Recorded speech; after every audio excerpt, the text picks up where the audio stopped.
Hey, everybody, welcome to another episode of Trump Trolls Trump. This is where one person named Trump basically mocks mercilessly another person named Trump. You know, it's just, if he would just stop using my name, we wouldn't have this problem, would we? No. Okay, so we all have our backyard chickens, right? I mean, I got mine immediately after the Secretary of Agriculture recommended it. I also had to get a backyard too, but I couldn't get one of those. I live in Manhattan. Tricky. But now it's time for us to get robots too. Here's Commerce Secretary Howard Lutnick to explain it all. Elon Musk is probably the best person to bet on I've ever met. And I think we all know that. I mean, gosh, in the same week that he saves astronauts with his rockets that he invented, imagine that. He's building the coolest robots you've ever seen. Go online and look up Optimus. It is the coolest thing you've ever seen. We're all going to be buying robots. They're going to cost about $30,000. You're going to be buying a Tesla robot, and anybody who doesn't buy a Tesla robot is going to be silly. No one's going to be keying anything. Is he 12? Like, seriously, what is wrong with that person? Ooh, so cool. And by the way, these people live in a different universe entirely. They think that $35,000 is a cheap car. That's the cheapest Tesla that's available. $35,000. Oh yeah, let's get a $35,000 Tesla and then get a $30,000 robot. Even though Elon Musk is making it impossible to buy fucking eggs. Yes, or have a job or run a farm. Yes, let's go get the robots. Before we go further into this further, please like and share this video. And if you haven't subscribed to the channel already, please do. We're pushing to get 350,000 subscribers, and every little bit helps. As independent media, your support really helps us reach more people so we can keep growing. Okay, at the risk of seeming unserious, which is not like me, I know. Everybody knows that Donald is a master negotiator, right? That's what we've been told, like initially by his ghostwriter. But yes, master negotiator. All you need to do is ask him, actually. But some may wonder about how his skills are going to hold up against a trained KGB intelligence officer, like, I don't know, Vladimir Putin, for example. His handler. Everyone, except perhaps National Security Advisor Mike Waltz.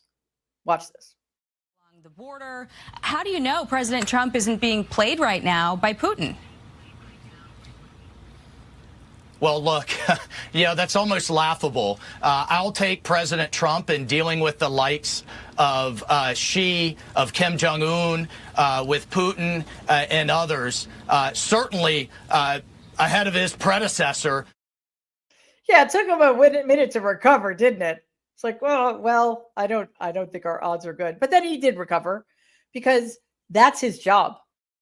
The entire federal government is in service to protecting Donald's ego, and it's quite grotesque.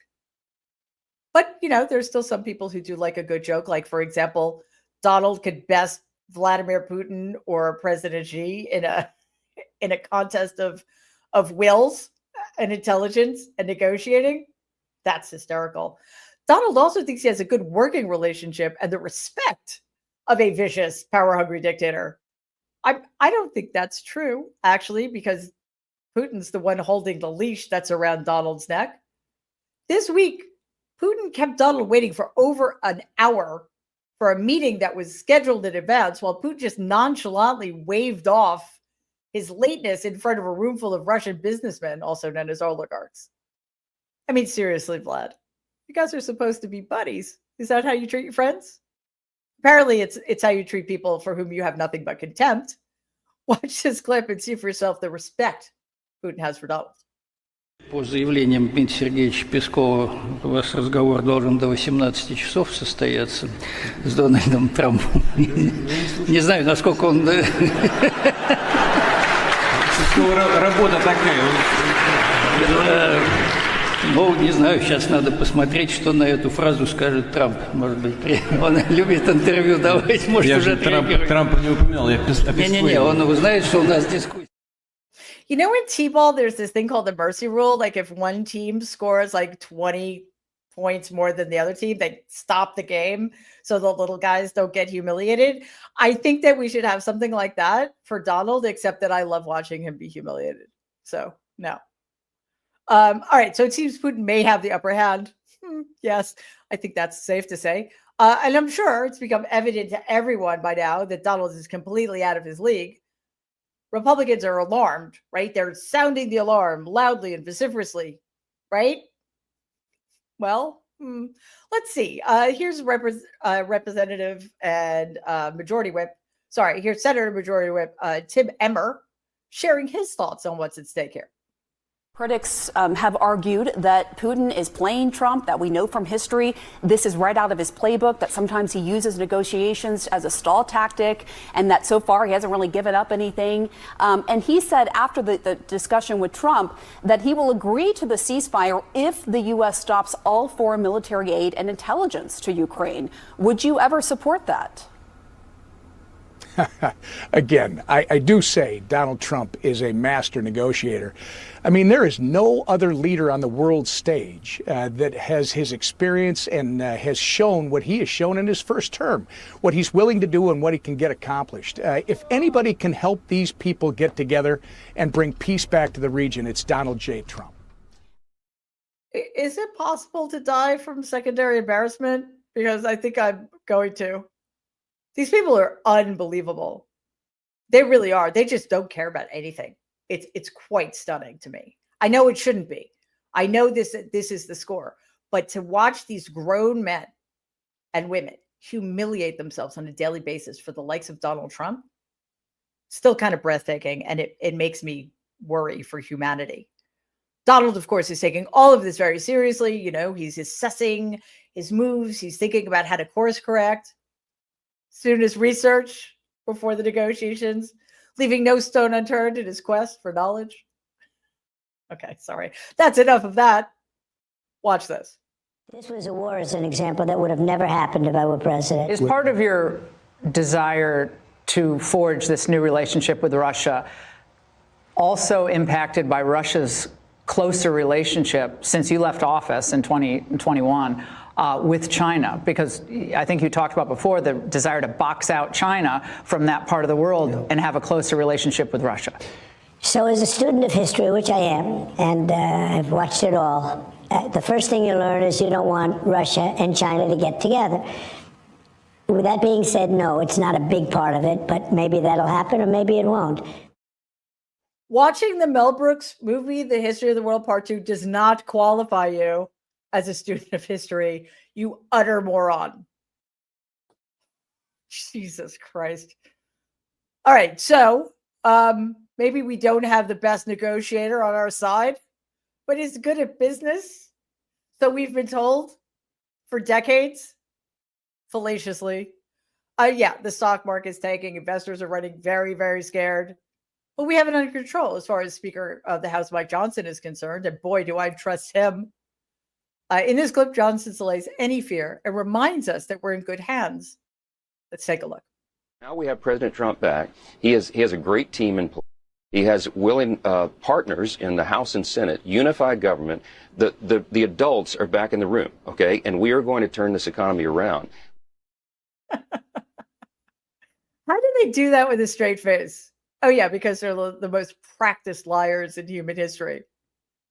Meanwhile, another very, very serious adult with a name that he shouldn't be using because it's mine is working on some not so new material because, you know, these guys they have nothing.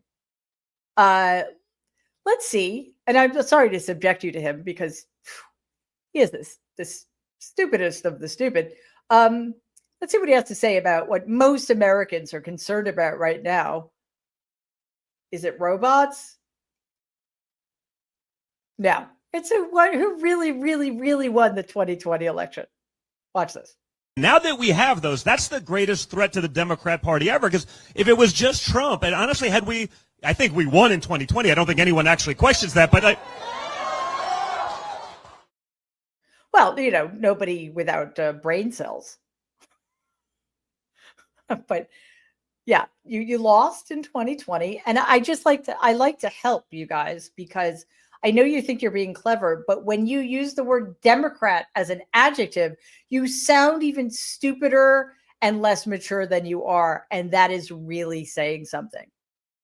Okay, so it is time for a sports update, not usually my purview. although I am a huge tennis fan, but we don't really cover tennis here either. Something big happened. So I want to set this up for you. As I mentioned, the stock market is down. There's a measles outbreak spreading. Tens of thousands of federal workers have been dismissed, disrupting essential government services. And yet, even as severe storms are hitting the South, causing widespread destruction, killing dozens and destroying homes, leaving tens of thousands of people without power, Donald, as always, had his priorities straight this past weekend while all of that was going on. He participated in a golf tournament at his own club. And in case you were worried, he won. Quote, I just won the golf club championship, probably my last, at Trump International Golf Club in Palm Beach County, Florida. Such a great honor. The awards dinner is tonight at the club. I want to thank the wonderful golf staff and all of the many fantastic golfers that participated in the event. Such fun. You know what's just one of the most horrifying things about this, besides the fact that this man has spent more time playing golf than doing anything else in the last 6 years and continues to suck at it so badly, it almost makes me feel bad for him. It's that he cheated, openly cheated in order to win, and yet he still brags about it. It is the most pathetic thing that pathetic loser could possibly do. Why does he do it? Because he's a pathetic fucking loser, and he really, really needs to stop using my name. I'm going to be like one of those bands whose songs he uses without permission. Stop it. Everybody just call him Donald. All right, so listen, there are other serious matters to attend to as president other than playing golf at your own golf club. Because he can't play golf all the time. I mean, he probably could if, but he can, technically. So down at the Kennedy Center, which he recently took over due to woke programming, in other words, like art, Donald held his first board meeting where he was forced to step in for a very serious problem concerning Lee Greenwood. Yes, a $30,000 piano. Like, why is everything $30,000? I don't know. A $30,000 piano and a windowless underground rooms. This is very serious stuff. So please watch carefully. We're going to have a little problem with some people that work here. We had Lee Greenwood wanted to sing a little song today. And because of the cost in the union structure, for him to sing a song just for the board, just the board meeting, it was going to cost $30,000. That doesn't sound too good. They wanted $30,000 to move a piano. So you can't have that. So we're gonna fix it up. But it's really emblematic of our country. But the Kennedy Center, you look at the columns outside, they're supposed to be covered by something, whether it's marble or whatever, granite. They were never covered. They were painted. But bring it into more modern times, a lot of money's been given to it, and the money has not been properly spent. They built rooms underground with no windows, no nothing, that will not be used ever. What? I mean, sometimes I apologize. Sometimes I just can't translate. I don't know what he's saying. But obviously, the problem here is that because of a union, it would have cost $30,000 to move a piano. Well, thank God. That way we didn't have to listen to Lee Greenwood. Bullet dodged. And also, do you think there's nobody in that room who could hire a fucking mover? Probably for less than that. Or even with 30,000. I mean, that's like pocket change. Like that's what they find in their dryer after they wash their jeans, for God's sakes. They just always need to complain about something. The hardest part of the show, and we do it once a week, and clearly that's probably not enough. There's so many things to cover that are mockable. Just so much. It's very, very difficult to figure out what to leave in and what to leave out. But I want to leave you with this one because, it just covers all the bases. Laura Ingraham, and again, I don't feel sorry for her because she's a Nazi, but it was pretty rough sledding for her. She did an interview with Donald, and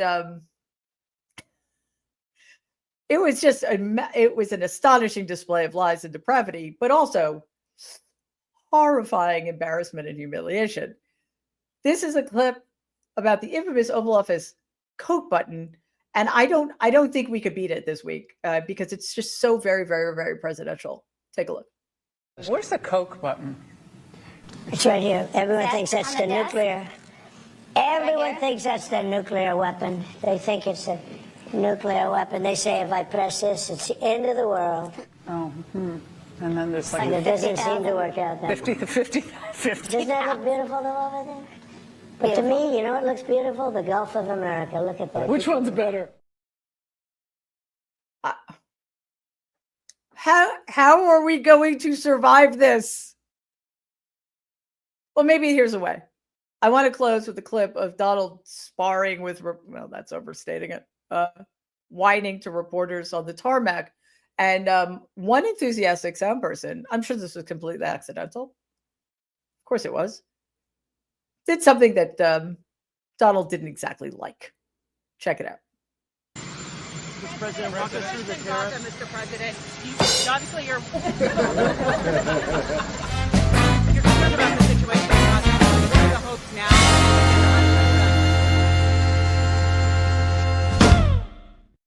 Aw, that jutting of the chin. I recognize that. That is not a good sign for him. But we'll take it.